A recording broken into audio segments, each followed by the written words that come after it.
everyone. Welcome to the Frankie Ding Dong Show. I'm your host, Frankie Avalon. We have a very special Fridays with Frankie edition here with a couple of boys here from the Pounders. We have Anthony Lavery-Spahr, AJ Chapman, my boy King Ding Dong sitting next to me. Yeah. Welcome, gentlemen, to the show tonight. Absolutely. Thanks for having us. Welcome to Maine. Happy to be here. Yeah. PBA week at Bayside. Is this one of your favorite weeks of the year? Yeah, we love coming up here. Like, it's so much fun when we come up here. We have such a blast. And just bowling the team event with all of our friends and just having a good time. Like, we absolutely love coming up here. We bowled the 1 year in Virginia during COVID, and it definitely was not the same. Whole different world. Yeah. It was not even. Yeah, it wasn't even close. Like, this just the whole experience and the people here are so great, and everything we get to do while we're here is just such a good time. Yeah, awesome. Yeah, so it's going to be great. So qualifying starts tomorrow. What time are you guys bowling tomorrow? 11 a.m. 11 a.m. Eastern Bayside time. Bowl, obviously. Yeah. Yeah, Eastern time for all the people watching in Midwest and Texas and whatever else. So explain to the people that might not understand how the PBA League works as far as qualifying goes. How many games do you guys bowl, and how does that work as far as seeding goes? So we bowl 10 Baker games tomorrow. It's going to be round-robin match play style. I believe the first game is determined just based off of where you finished last year. And then from there, it's kind of just a random schedule. So 1 Baker game against each of the 9 other teams, and then a position round, and 30 bonus pins if you beat them. I think it's 30, yeah. Yep. So basically what will happen is if you qualify first or second, you will be in the semifinal match already, which will be on Tuesday, I believe. Yes. Okay. If you qualify third, fourth, or fifth, you'll be in the quarterfinal match, which will be on Monday night. And then if you qualify 6th through 10th, you will be in the 5-person step ladder, which is just a one game match, which will take place on Sunday. So optimally, you want to be first or second because you guarantee yourself 2 buys into the semifinals. So you'll be in the third. Worst you can do is third or fourth. But if you can't get to first or second, then you need to be in the top 5 because if you're not in the top 5 after qualifying tomorrow, it's going to be a very long road to win this tournament. Yeah, especially with the 1 game match through the step ladder. Like, you definitely want to get. If you can't be 1 or 2, you got to be in the top 5. Get out of the step ladder. And the other thing that changes is once you get to the quarterfinals, the semifinals, those are both going to be raced to 2 points. Okay.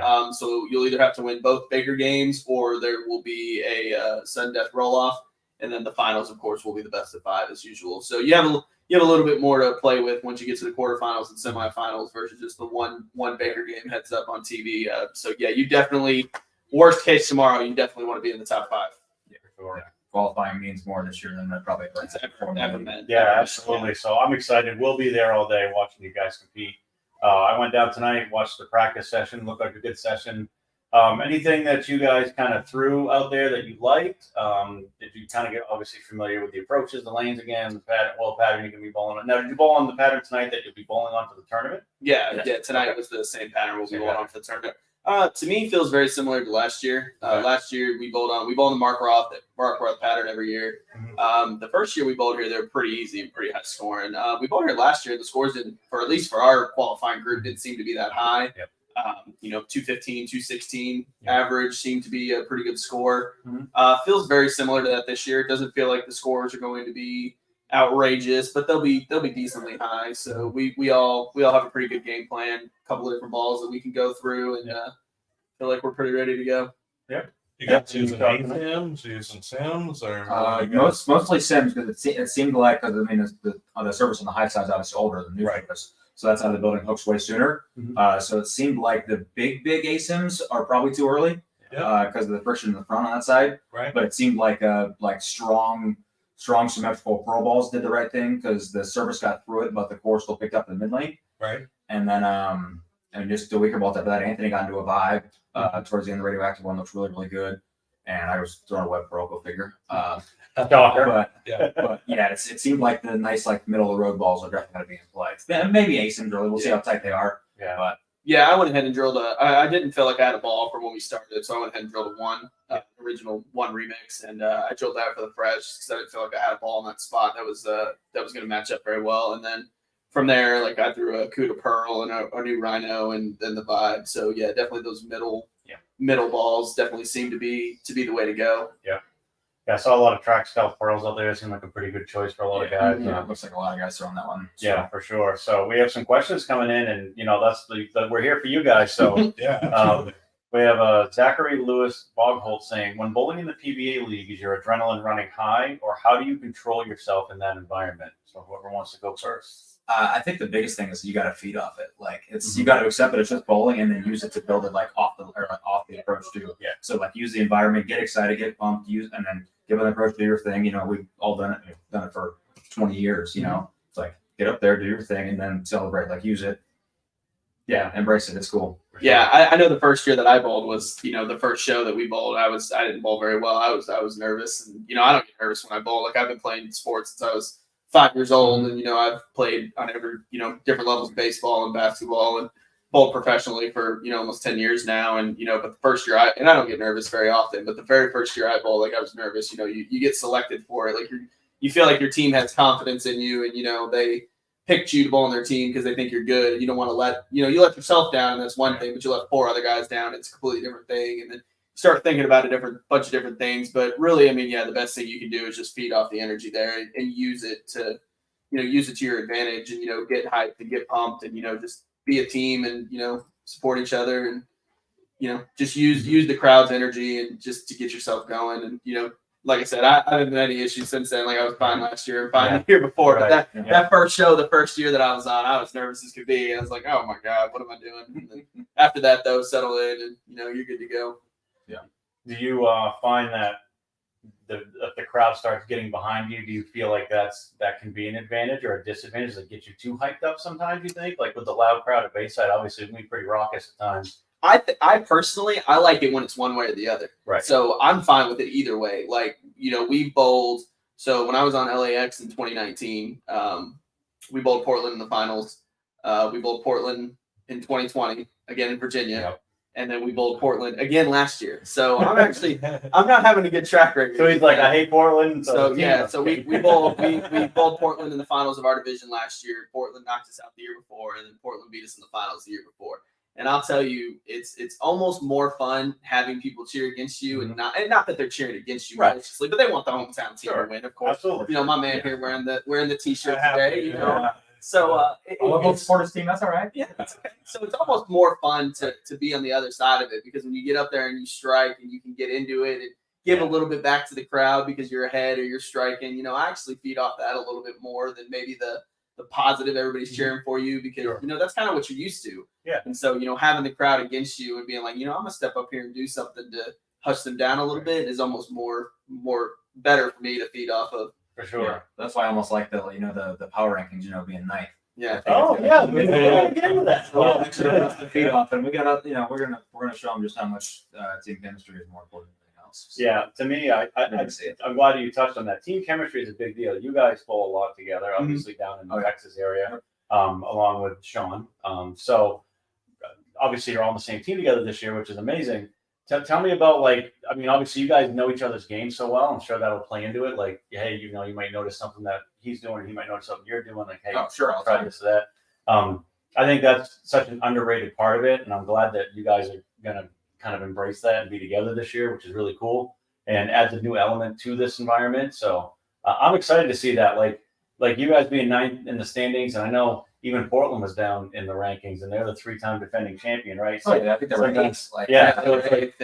So you can't always just go by how many individual titles are on the team. It does make a difference to me. I think it's tough. I think our team's a little slept on just because of a lot of probably a lot of what me and Sean Rash went through this year. Rash is the face of our team, and he's the captain of our team, and he missed a few events this year, did bowl great in a few events, has had some back issues. So him being our number one guy, he's probably being slept on a little bit, but people forget that he has 19 tour titles. He made the Masters show this year. He's one of the greatest bowlers to ever do it, And so I think sometimes that just gets overlooked with what's currently going on in the world. And same thing with myself. I know a lot of people out there probably questioning why did they pick him? He didn't bowl very good this year, whatever. But I had a lot of stuff going on. I had a lot of issues with my ear, a lot of issues going on with that part of it, trying to battle through it, and a lot of not even knowing what's going on, and just so many issues this year that really affected what I do. But the one thing about being here is they don't realize like we bowled for winning our side of the bracket last year. Like we didn't finish 10th, we didn't finish 9th, like we finished 3rd, 4th, like we lost in the finals, and we're bringing back 4 of the same guys. Yeah. You know, and then we're adding probably the guy that had the 3rd or 4th biggest breakout season on tour this year. You know, maybe behind Thomas Keiko and, you know, Kevin McCune and, you know, maybe one other guy I'm forgetting off the top of my head. But like, my brother bowled awesome this year, and he just won a $5,000 tournament in El Paso. You know, he finished 3rd in another $5,000 tournament at home. Like, he's bowling unbelievable. Like, he's bowling better than almost anybody right now. And so, you know, we're slept on because we don't have as many tour titles. And, you know, a lot of people are, you know, wondering whether Sean's good to go, you know, Rash is good to go or not. But, you know, like I said, we're bringing back 4 people. We have the best chemistry in the building. You know, I think we're going to go out there and surprise some people. No, yeah. The one part of the article I thought that I agreed on was their X factor, or their like whatever it is at the bottom, was like people might not realize it, but between the twins and AJ, like they know each other's game better than anybody else on tour. And like, you know, like we may not have tour titles like I said tonight between the 3 of us, but bringing that team chemistry and a team environment is probably more valuable. Yeah. Yeah, I agree with that. And we take advantage of it on Wednesday nights, Frankie. You know, just knowing each other's game. Absolutely. For sure. So I can imagine you guys who see the game even better than probably a lot of bowlers out there. You know, most of the bowlers out there being able to see each other's game, it's almost like better than having a ball rep. Yeah, it just makes a world of difference because you throw one shot and, you know, you kind of come back and people are kind of indecisive and they're not like, well, you know, I think this, and then you don't have really a clear picture of confidence going into the next shot when you're bowling with 2 people, you know, bowling with my brother, bowling with somebody I bowl 50 tournaments with a year, you know, and you come back and it's like, you're dead on. Like, you know, he tells you something, Sean tells me something, we all tell each other something. And it's like, you know, you have full confidence that like, you're probably 99% right. And you can get up there and you can execute the next time and you can just move forward. So you're not losing 2, 3, 4 shots, which in Baker, you know, gets very, very important. And so you're not losing multiple shots with indecisive information because you have a bunch of people bowling that don't really know each other and don't know each other's games and, you know, see them bowl very often. So with us, you know, you may lose 1 shot on something, doing something, but come back and you get that immediate information from 2, 3 people you trust immensely. You know, it makes the world of difference, especially in such a short format. Yeah. And I mean, you also have, you got Dick Allen on the team, and I mean, he's an ultimate team player. Oh, absolutely. Absolutely. And he's won tournament in that building before. 10 grand.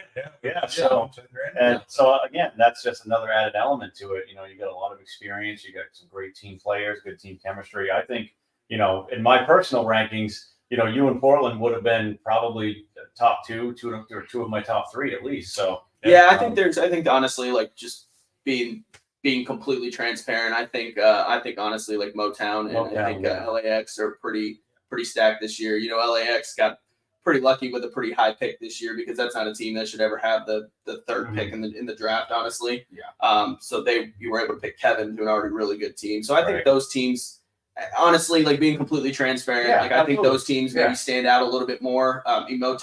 Motown has Simo and EJ who won every title this year almost. So those 2 teams stand out a little bit more. But I agree with you. I mean, you know, if I was to personally do it, we'd be in that 3 to 5 range. You know, I mean, we're, like I said, we lost our division last year in the finals, and we're bringing back 4 of the same guys. So and probably with added chemistry to it too. So if anything, our team got.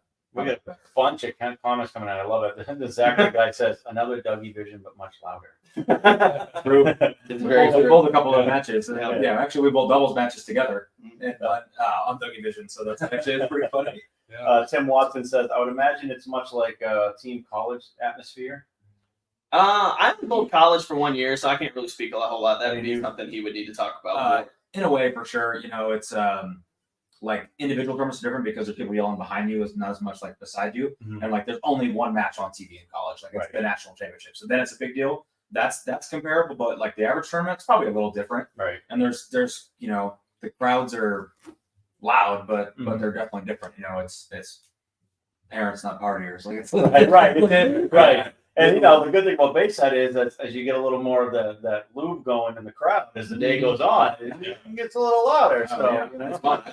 But, so they definitely are like team bowling is definitely fun in college, and the league bowling is definitely up there. I'll tell you, it's awesome. Like when teams there, like when the Strikers shot that 300 that year, I mean, it's cool. Like the crowd really gets into it the more and more guys are going, and it doesn't matter if you're the home team or not at that point. Like everyone's behind you 100%.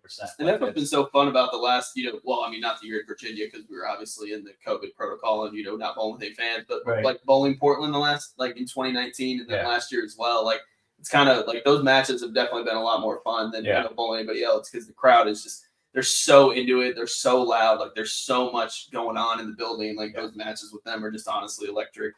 Yeah, that's awesome. Sure.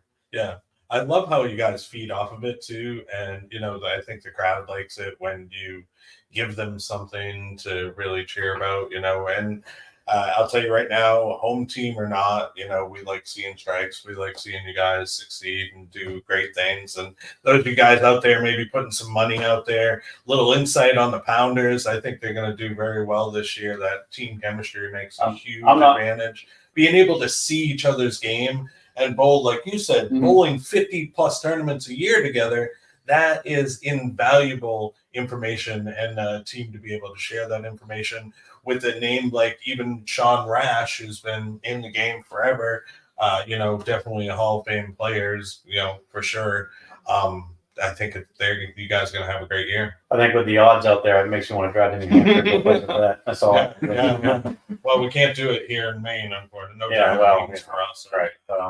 We have Laura Peterson saying that ranking won't stand for you guys. So like that. Everyone likes a Cinderella story too. Let's come. Cole Garrett Schroyer says, "Hi ALS and Chap Daddy." That's one of our good buddies from home. How come we don't get the goat emoji, Cole? Yeah, that's what we want. Where's the goat emoji, Cole? Where's the love for us? Come on, man. Derek Mitchell says, "What's up, AJ and Anthony?" What's up, man? So all right, cool, love it. All right, so. Looking forward to tomorrow's qualifying. It's going to be great. Can't wait for that. We just want to cover a couple other things that we always cover on our show. The Bowl of the Pros event was up, and speaking of Sean Rash, September 21st, the Spares Town in Augusta. They had 33 people yesterday. Saw some of the pictures and video come out of that event. Looked like it was fantastic. Sean said that he had a really good time, and so it was pretty cool. I've talked to a couple players that went up to it, and they absolutely had a great time and took a lot home out of it. And with that many great minds, all in one place, that had to be a great program up there. I'm trying to petition because, like I told Smallwood, that they need to come for the PBA League in November, so that not only can they bowl, him and I can hunt together. There you go. Yeah. So he's in for that, I think. So October is nice because the foliage for sure. Maine has something to offer year round. If you're into gear, if you're into summer, we actually have that too for like a week. Yeah. So we'll give everyone our Tournament of Champions recap. We had the FKM Tournament of Champions this past Sunday at Bayside Bowl. Yes, we did. That was a great event. It was awesome. And you bowled in that. So it was a fun tournament. So we took basically the 4 games of qualifying, took 16 bowlers, took your average for the 4 games, you had the 5th game to it. And then out of that, those 16 bowlers got cut down to 6. 6 players, 6 players. Unfortunately. And then I was 8th. You were 8th. 8 pins on a 6. Right. So then that 2-game total, then those 6 players got one more game to determine the top 3 for the step ladder.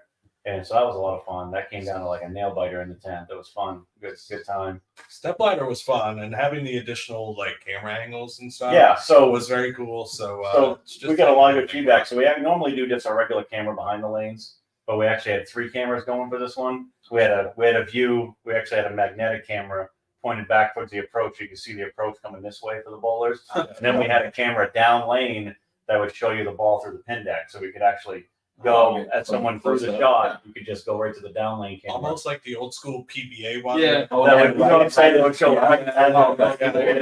So sweet. Yeah, so we're playing around with that stuff. We're always trying to improve the product, and as we get more stuff, it's gonna be a lot of fun. So yeah. So it was a good tournament.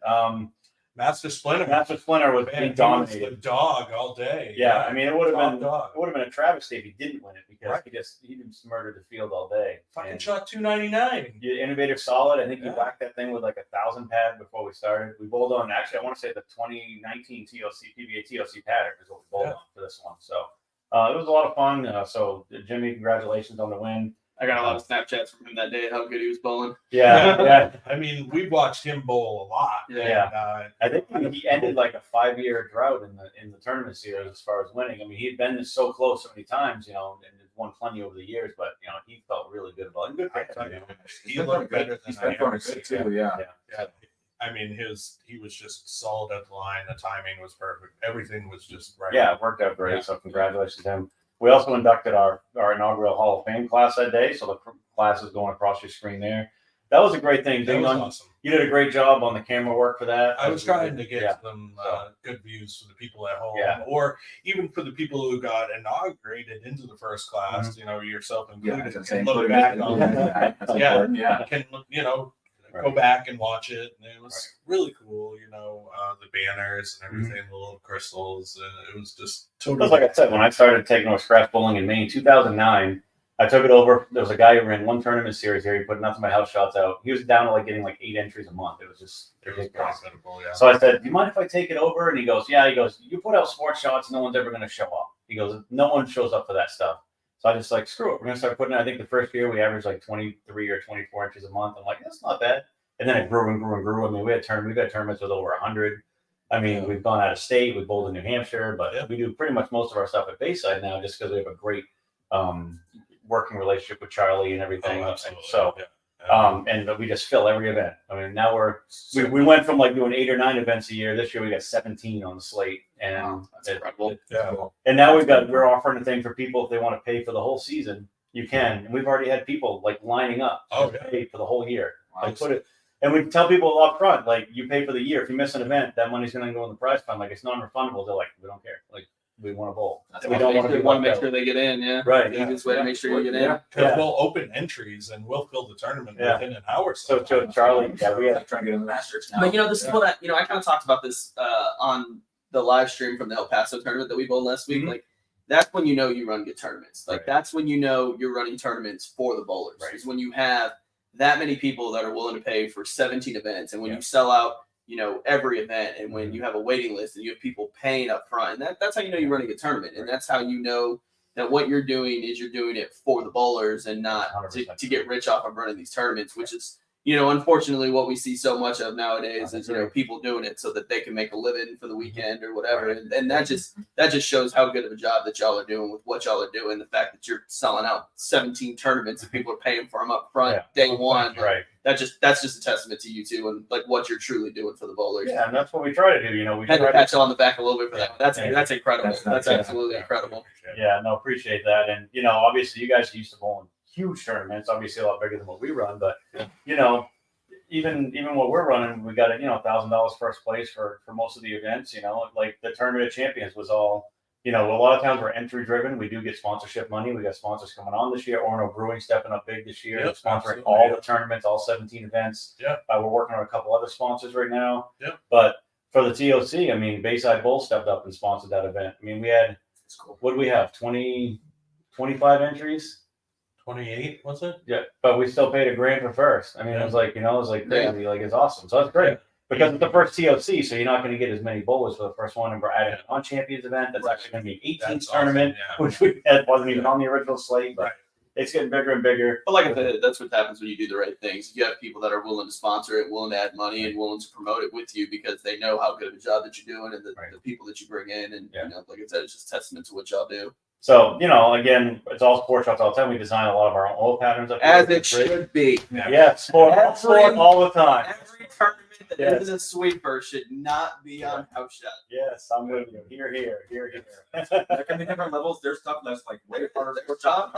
Easy. Oh, that's definitely different degrees. Yeah. Oh, yeah. It doesn't always have to be 1.5 to 1, but it definitely never should be the house shot if it's not just a little sweeper. Right. Absolutely. If it's a real tournament, it should be on something. Yeah. Right. Yeah, and then put a premium on shot making, add consistency, skill. Yeah, right. When someone shoots a 6-bagger, it's that's a 6-bagger. Yeah, everyone in the house. Yeah, it's not like the Wagner power painter where it's spraying. Hit 10. Throw it somewhere out there; it'll come back and do everything.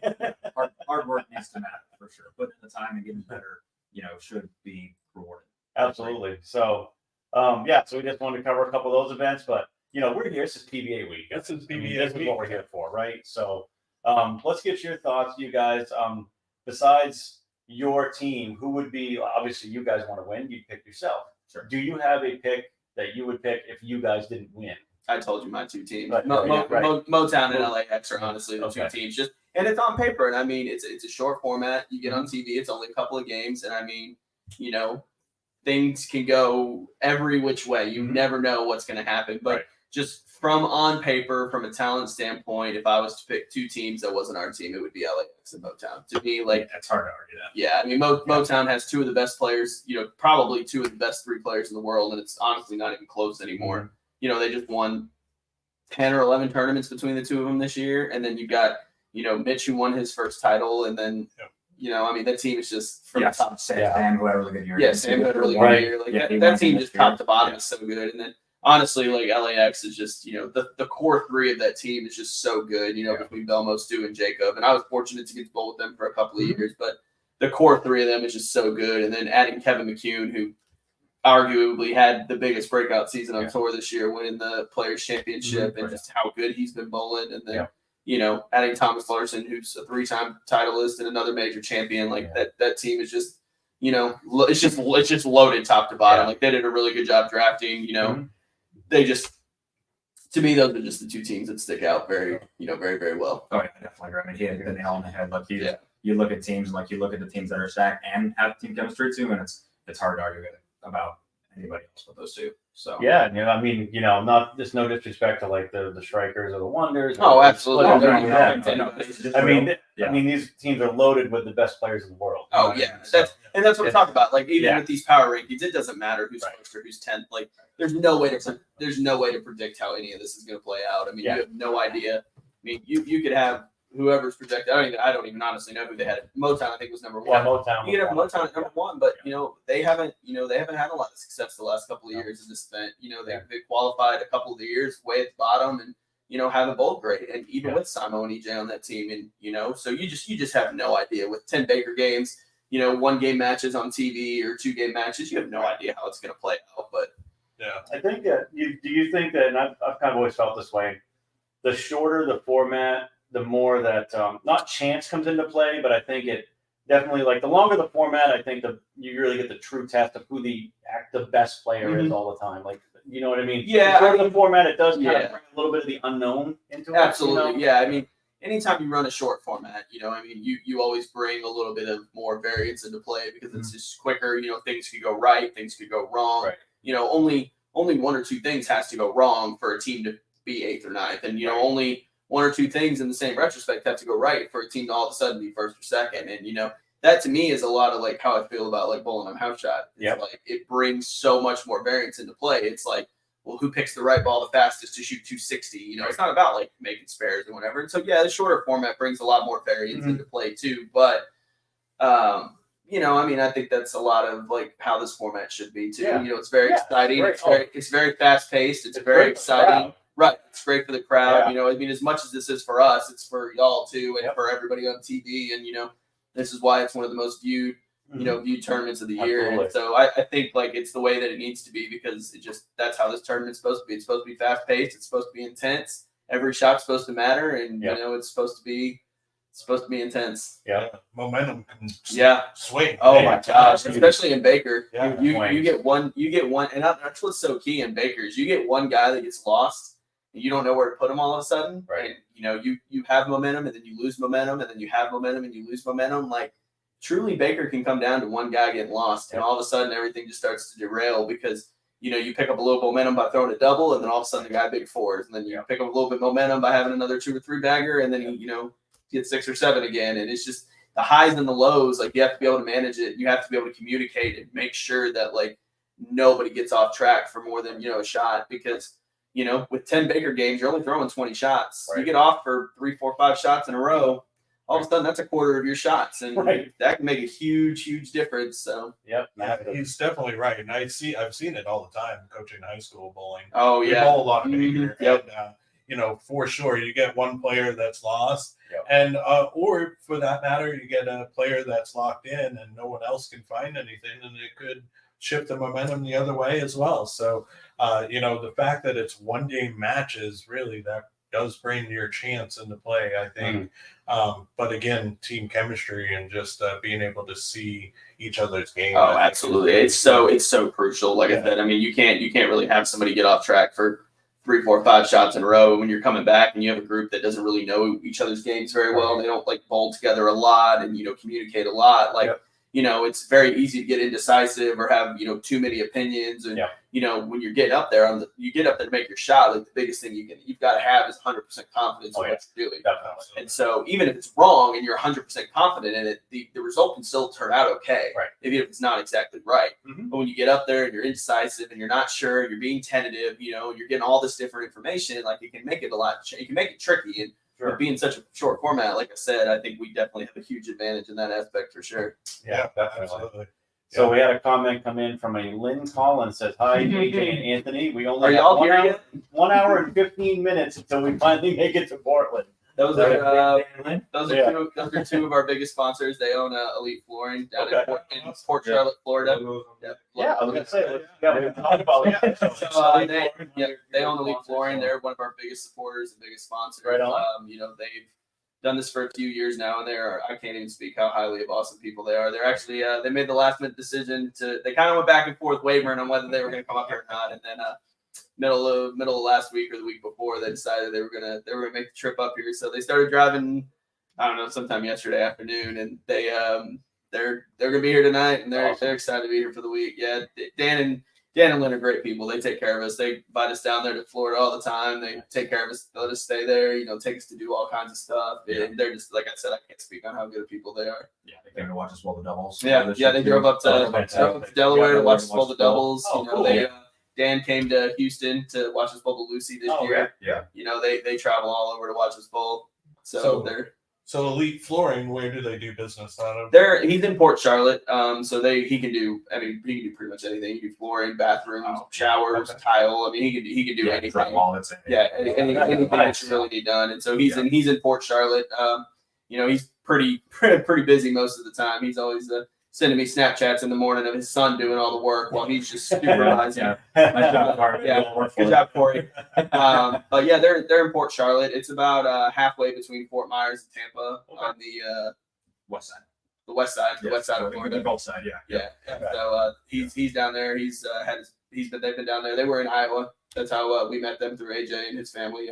They used to live in Iowa. Yeah, really good friends with his parents. parents. My mom used to bowl league together. That's actually how they met. Oh, nice. That's how we knew them. Yeah. Nice. So super cool. So yeah, they're located down there. And Good. So Gulf Coast Floridians. Yeah. There you go. Elite Flooring. anyone in Florida, if Yeah, you need anything yeah, done, Bathroom, kitchen, tile, and that stuff done. They'll do it all. So There you go. That's awesome. All right. Any other sponsors? Yeah, that anyone we else want to you give a guys want to shout talk out about? to? I mean, We have honestly, PBR as a big sponsor. Oh, yes. Good one. We got our PBRs here. PBR Founders. That's Yes. what we have. And speaking of the Milwaukee Pounders, has Marshall made his way in yet? Has anyone talked? Yes. He arrived at 7:40. He said he got back to the hotel about 8:30. And Okay. ready to roll. Good. All right. Yeah. Wonderful. Nice to have his manager in town. long trip from the other side of Portland. Apparently, there's not an easy way to get here. He's got to take like 3 flights or something to Oh, really? Yeah. From Portland to Portland. Yeah. Medford. Medford, He Oregon. flies out. Yeah. So. Yeah, Medford, Oregon. So Medford, Oregon to Portland, Maine. Definitely not the shortest flight in the world, but the shortest travel day in the world. So you could have went to Hawaii, but you decided to come. Probably would have got there faster. Yeah. No kidding. Do it faster. Speaking of Marshall, there was a Marshall moment. One of our teammates, Mike D. Simone, tagged me in an old video of Marshall throwing one in the gutter on telecast and maybe dropping a little salty language. And Mike said that was $2 and not just $1 because if you throw gutter balls, $1 on our team. Yeah. That's the salty language will get you for another $1. He tagged me. By the way, Frankie, that's $2 for Marshall. Did you pay it though? You always get paid. You get paid? I don't know. I asked Marshall for $2 tomorrow. I saw it today. See what it'll give me. Make sure you don't have too many quarters in your bowling backpack because when you go to the airport, take it. Talk about a catastrophe. Yeah. Who knew having $20 in quarters in your backpack could cause you a 45-minute hang up security at the airport? They're like, why did this guy grab so many quarters? Yeah. Like, is there a reason behind this? Don't get me started on that one. Oh boy! So Got to get the laundry done, right? that's cool. Yeah, so Lynn made that comment. So we're glad they made it up, and they're going to make it here in another hour or so. That's great. Yeah, I called them earlier. They were in New York City, battling traffic. They were yelling at each other.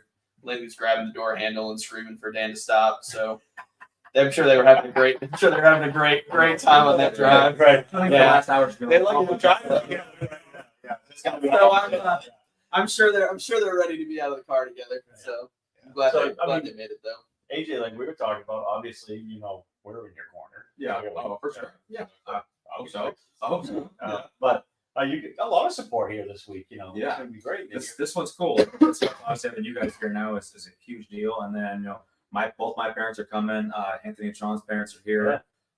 Dan and Lynn are coming. It's like almost like it's almost perfect. It's close. Like it's almost as good as it could be. But having an extra little bit of faith, we're probably like the second hometown team now. So we don't have quite as many, but we got a little tie-in, and it's definitely I think we'll have a crowd. Pretty good. Yeah, it's gonna be great. I can't wait. Super pumped for tomorrow. Qualifying's gonna be great. I can't wait for the shows. I mean, just the whole thing. Got the League Bowler Championship happening this weekend. Is it on Sunday? I think those are on Sunday. Sunday, so that's gonna be great. So yeah, that's gonna be then. That inaugural event. Giving So away $100,000 to the winner of that, right? I think it's 60,000 to the winner. 60. Oh, I believe the overall. Yeah, I believe. Okay. I believe the way that it works is they bowl a clash within. It's the top three big divisions. Oh yeah, okay. So like the women's division's already set, Liz Johnson, and then the senior division's already set, which it was Lenny Borsch, I believe. Yeah. And then the open division, the pro division. I would be honest. I think there's one more division. They bowl the handicap division. Oh, the handicap. Yeah. They bowl a step ladder within themselves. So like the three pros, the To get the three winners. scratch, Right.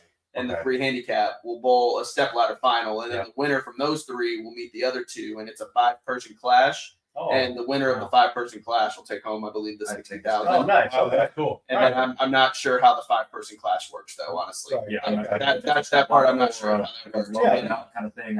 It's kind of fun for all of us to kind of learn on the fly. Obviously, it's the first year of this event. Yeah. So it's kind of cool. So Yeah.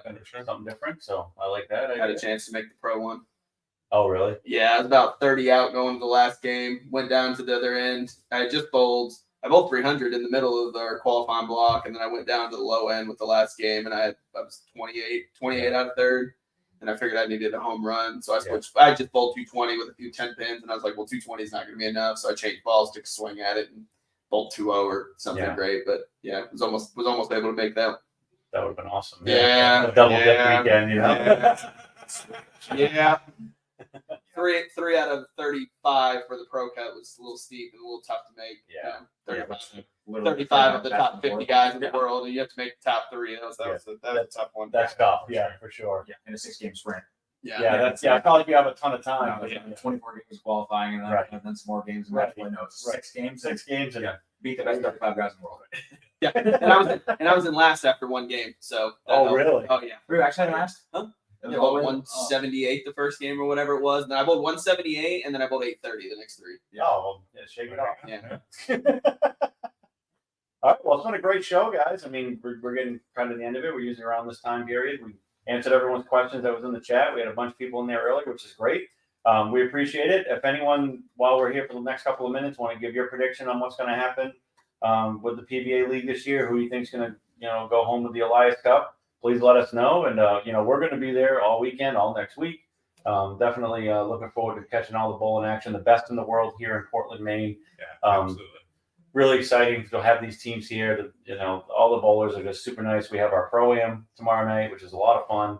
Yep. Really looking forward to that event. Yeah, And, I'm excited. so good. Oh, I did want to touch on, there was a replacement. So Bill O'Neill's not bowling and DJ Archer took his place. Is that correct? Yes. So how do you think that affects that team? That's the strikers, right? Yeah. So, I do don't. you think it affects them much? I mean, obviously two totally different players. Yeah. But, I mean, DJ's my guy.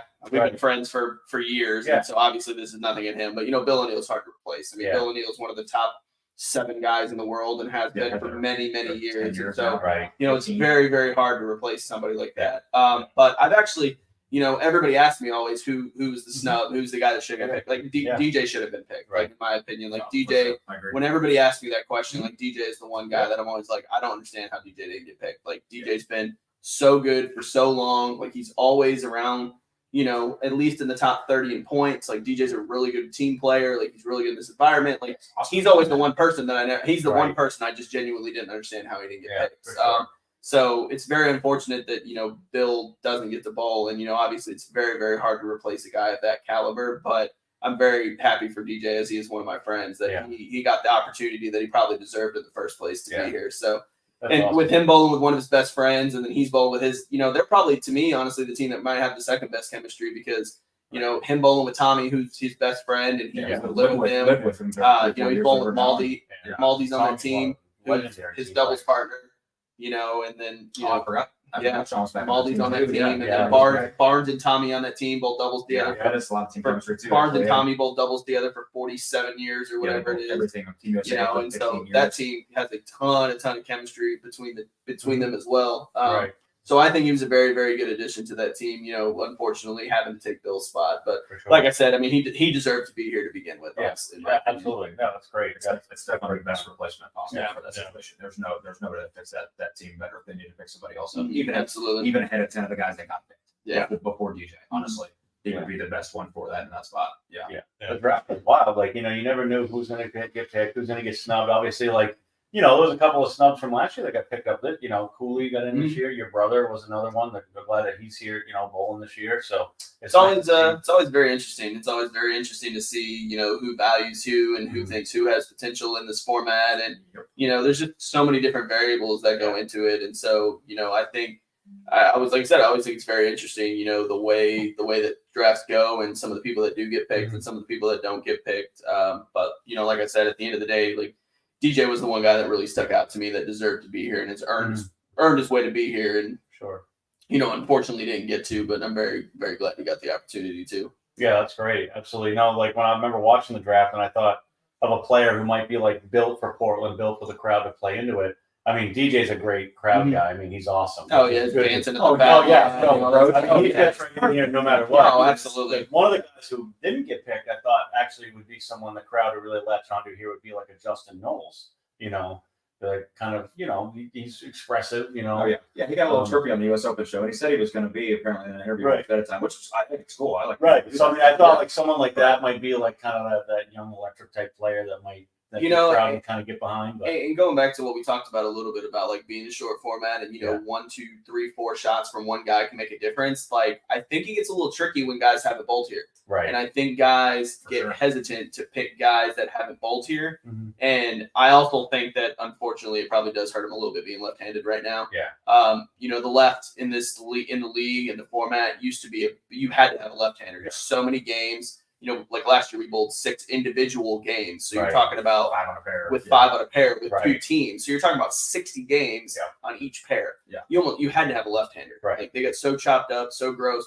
Well, with only being 10 Baker games, a lot of the managers look at the format and they're like, okay, we don't have to have a left-hander. Right. Well, if you have a team of 4 right-handers, then you have a left-hander, you're relying on both sides being pretty good, which I mean, usually they're pretty fair. Right. But, if he gets lost, there's nobody on that side of the lane to help him. And so I think that does play a huge factor because he is by all means talented enough to be here and should have been picked with the season he had. But, not having the experience of bowling here and the fact of, not having to have a left-hander right now, I think a lot of teams maybe got worried, like, well, if he gets a little lost, like, how are we going to really help him because we have nobody on that side of the lane. So, I thought maybe one of the other teams that had a left-hander maybe would pick him as a second left-hander.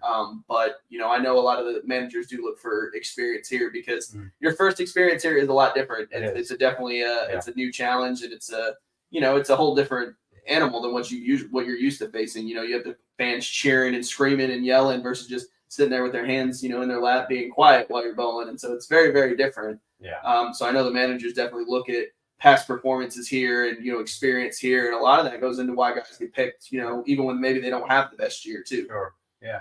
On that note, like you talked about the left-handers, do you think, and this for you too, AJ, if a team has one left-hander, do you think they should have 2 left-handers just for that same reason? Do you think if you have a lefty, you probably should have 2? Has there ever been a team with 2 lefties? There's one this year. Yeah, Parker and who's the other one on the team? I don't know. Don't get me lying. I don't remember now. There might be one this year. I think there's Parker and Sim. It's Parker and Sim. Oh yeah, Parker. Oh, that's right. I knew there was one. There's one. So it might be the first one. Yeah, maybe. I'm not sure.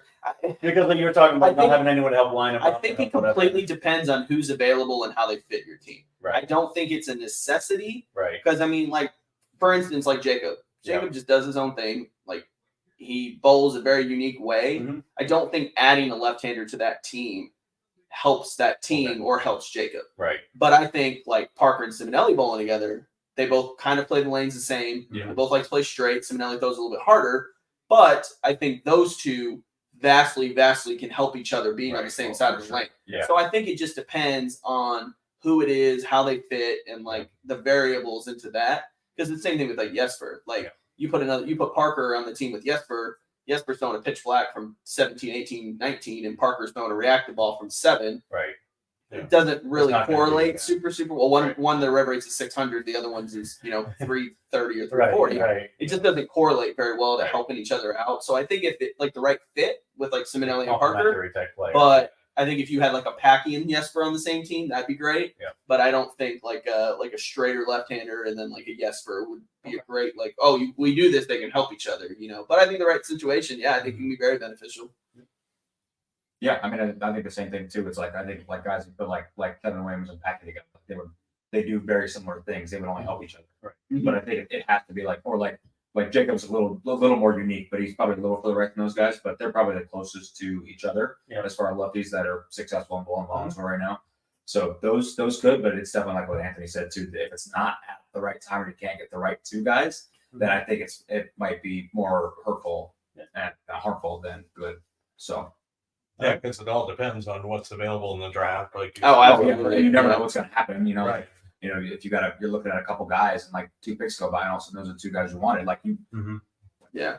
Then like last year they had a trade. LAX and Silver Lake traded, or no, Portland and Silver Lake. Silver Lake traded last year. Like you have no idea. Like people are going to trade. What's going to happen? And so you kind of have to have a strategy and. They all do their research and they all take this very, very seriously. All the managers do. And so it's like, it just depends on who's available and who's there. I'm a big advocate of taking who you think the best available player is that fits on your team. For sure. Obviously you can't have any friction or anything like that on your team, but I think taking the best available player that fits on your team is really the best option to go, whether they're left-handed or right-handed. Yeah, and we see some insight with this with the BOPO Draft League. Oh yeah, we actually have the Draft League and we have the 3v3 draft, so we actually play 2 draft leagues a year. So I mean, and you've seen it, Frankie. We've streamed the draft itself like every year now for the past 3 years, and these managers, if you will, the team captains, they have like plan A, plan B, plan C, depending on this person's one here. We actually have some cool insight, luckily at Bayside because of Charlie and what he's doing. Yeah. And our draft league is the biggest it's ever been, 28 teams and 6 players. Yeah. We're at like 3 shifts now of bowlers. So it's wild. And so it's a lot of fun. Yeah. Draft league is totally fun. I know you guys say that you get to bowl a lot together, which will help you in this.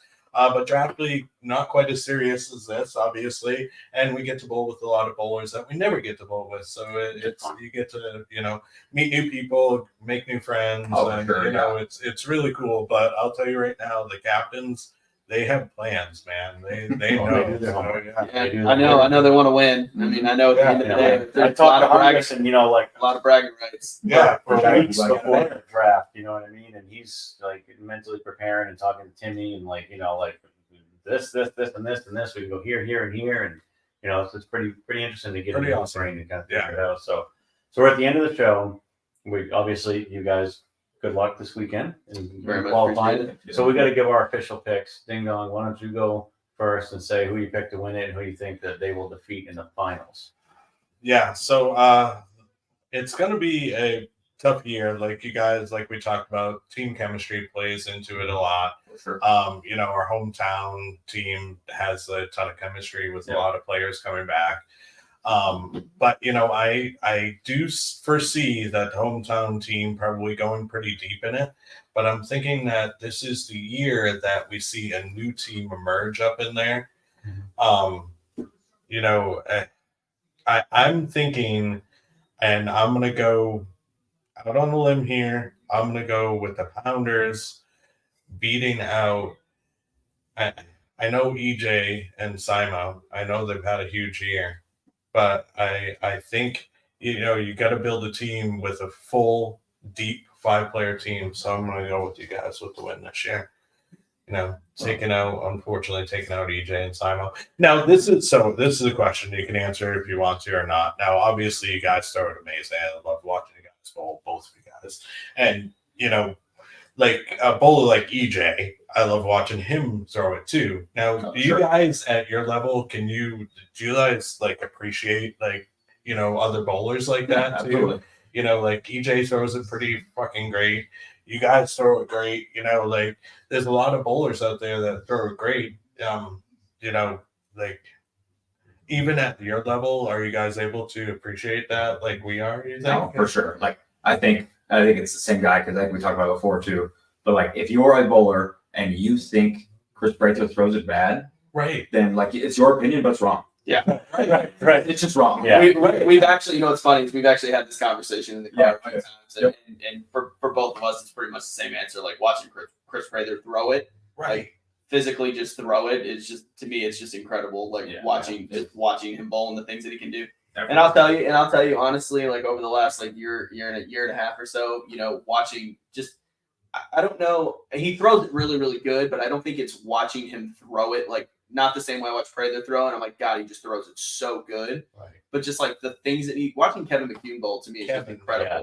Like I can't grasp the concept of throwing it that hard and getting off your hand that clean every single time and being accurate. Like it's absolute. It's wild to me. Like watching him bowl. Like he throws it really good, obviously, but I don't like watch him physically throw it. I'm like, oh my God, you throw it so good. Right. But just like watching the things that he does, and I'm just like, I just don't understand how you do that. It's just incredible watching what he can do. 20, 21 miles an hour down lane ball speed crazy, with a 530 rev rate, with his hand being that clean, and he's accurate. Like, well, recipe for a breakout season. You got all these players, like even like BJ Moore, just underrated players, and like you could probably say that about every single person out there, and even like the unassuming people, like even DJ Archer, might on some level not look as impressive, maybe, but like the way he can manipulate his ball roll and just make it match up when he needs to be, it is as impressive. It really is. Oh, absolutely, and everybody's out there for a reason, and everybody is that good. That's why they're out there. Just visually, there's some guys that you just visually watch them bowl, and you're like just drawn to them by visually watching them bowl. Right. Yeah. It's like Tommy and Rash and Barnes. All the guys that I watched when I was growing up, early to when I was early 2000s, mid 2000s, it was hard not to watch Robert Smith. When I was younger, I used to watch Parker and Robert Smith, Parker. And Leto. Oh yeah, and Leto was the first Mark Ross, twisting open up on it. Pulling on his battery. Some of the old school power players like Steve Hoskins is another one who used to be able to just get on it so good, back in the day. So, but tell you my favorite person to watch bowl back in the day. He only made a couple of shows. He never won, but I just for some reason just loved watching him bowl was Blaze Bedoya. I don't know if y'all remember him. Oh, I do. But watching him bowl, I thought he threw it. Him and Ken Samard. Watching those two bowl, trust me, I love watching Barnes bowl. I love watching Tommy bowl. I love watching all those guys bowl. But watching Blaze Bedoya and Ken Samard bowl was just to me was incredible. I could watch them bowl all day. For me, it was John Gant. Watching John Gant throw a bowling ball. I mean, that guy was effortless power. I mean, back in the day when guys weren't hooking urethane, he was just absolutely just peeling it off the corner, and it's just this guy's unbelievable. I can't believe, and it looks so effortless when he threw it. It's like I could listen to Morgan Freeman read the phone book, right? But that's how I felt when I was watching John Gant throw a ball. Yeah, another one that's in that same group with Ken Samard made a couple shows. I don't think he won either. Was Richie Wolf. Oh, yeah. Smooth. Richie Wolf. Yeah, made a couple. So I think he bowled in the 90s and he made a random US Open show in the early 2000s. And I'm just he still throws it so good. I never watched left-handers bowl. No. I mean, I'm not left-handed, so I really had no interest in watching them bowl. But he doesn't play that straight. He played. No, I know. Played Wayne I just probably why for some reason. Hold on. Yeah, don't. Certain people don't take that meme so well. Right. He doesn't get inside the 7. That's clearly we found that out. But no, one thing that's always bothered me with camera angles is why don't the lefties every 11 have a freaking camera to show up from that side of the lane? I hate having to look across their back to watch the ball go across the wrong side. Like, I want to watch their ball reaction. I'm left-handed. Yeah. It sucks. Sorry, it just sucks. 85-15. Well, it's hard. It's hard. I understand. It's hard to get the ball reaction when they're always standing on 12, so they're sliding right in front of the ball reaction. That hurts. That's fair though. It is fair. Listen, I make fun of lefties when I'm right, so you're talking to the wrong guys. No, it's cool though, and like all of you guys, like we could go down through every single person that's coming here to Portland, and you guys all really roll it really well, and you guys will see that from the crowd. Like we actually love having you guys here in our little center, and we will show that appreciation to you. And it's shaping up to be a huge week. So you guys that don't have tickets yet, get your tickets to PBA at Bayside this year. Tomorrow, I think, is a free event for the seating, from what I understand. Is it? I'm not sure. I don't know exactly how it works, but Yeah. Well, call the front desk. yeah, call it that. You know that is the rule. Yeah. So. Absolutely. But yeah, get your asses in there this week. They're going to be here competing through Wednesday at Bayside Bowl, Portland, Maine. You're going to want to be there, hanging out, partying, cheering these guys on. They're going to throw some strikes. They're going to make some crazy fucking spares. It's going to be amazing, and you guys will want to be part of it. All right, so I'll give my prediction finally. Yeah. I was thinking long and hard about this one. So I don't think the Lumberjacks make it back to the finals. I think they have a hard time to make it to the Final Four. I really do. I think they might, but I think they're going to get defeated by the LAX in the semifinals. I think you guys take on Motown in the semis. That's gonna come down to a sudden death match. But I think you guys pull it out and give me the Pounders over LAX in the finals. Let's go 2 for 2. Pounders over LAX in the Pounders. finals. So I think that's my prediction. So I think it's going to be a wild tournament, wild weekend, and fun next week. That's for sure. Yeah. It's definitely going to be a wild week. So it's funny, after you guys leave, we all have like PBA hangover for the next like week, you know. 100%. Like every Popoer out there can, you know. Hungus told us to hydrate already. He put Yeah. post Oh, up the yeah. other day. Get ready. So Yeah. we're ready. One PBA one water hangover is between real. beers. Yeah. Alternate Yeah, water yeah, beer, yeah, water beer, yeah. yeah. Double Yeah, cheese liquor used to before do. beer, never fear. Eat Beer double before liquor, mix. never Just like this one Beer one beer. and a water. I'm hydrating while I'm dehydrating. Yeah. right. All right. So thank you guys for joining us. Thank you, AJ. Thank you, Anthony, for joining us here. Thanks for having us. Thanks for Studio. having us. Always, you guys are welcome here The anytime. studio, You know, aka my bedroom this week. Right. This week. We'll get put back together after the show's over. But so check them out. Bayside Bowl, PBA League. Thanks once again, guys, and good luck this week on the tournament coming up. Absolutely. Thank you. Thank you all so much. Thanks for having us. All right. Thank you guys for tuning in. Until the show next week, we will be back on next Friday with the Fridays with Frankie. We will cover the PBA League, everything that happened, the LBC, you name it. It's going to be a great We might be show. half dead, but We'll be fine. It's a PBA hangover will be real. PBA hangover. So we might. Right in the middle of it. Coffee might be in the keg. Yep, that's It's right. an IV that goes straight. Yeah. Let's read. Keep Avalon, keep us straight. So thank you guys for tuning in. And until next Friday, I'm Frankie Avalon for King Ding Dong. And as you always say, what do you say at the end of every show? Get those kids in the center. All right. Peace out, everyone. Thanks a lot.